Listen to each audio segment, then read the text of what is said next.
siku unajaribu kufanya biashara hasiendi, sio kwamba kuna nesha ya kufanya biashara.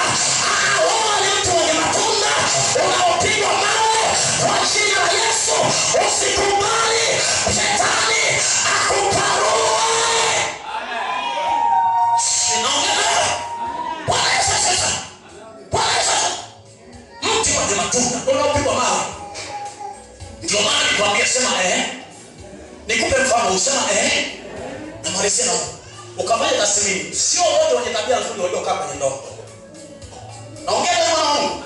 Wengine wana tabia chafu mpaka unasema mwili jamani. Yaani mpaka wewe unakuta ndoa yako inasumbua au wakati mwingine unaachika, lakini unasema bwana hata kama ni maachika lakini kwa tabia hizi mimi siwezi kufanya. Lakini mtu yake anafanya nini? Hivi naongea na Mungu. Bwana Yesu sasa sio kwamba wote walioachika wana tabia mbaya. Wengine ni miti yenye matunda imepigwa mawe. Sinaongea na Mungu. Bwana Yesu sasa sio kwamba wanaopitia kwenye magumu eti ni kwamba wameshindwa.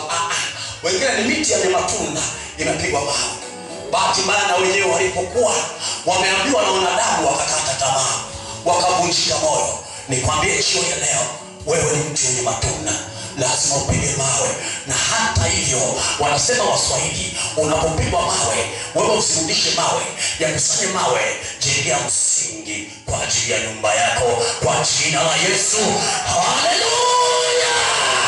Bwana Yesu asifiwe. Bwana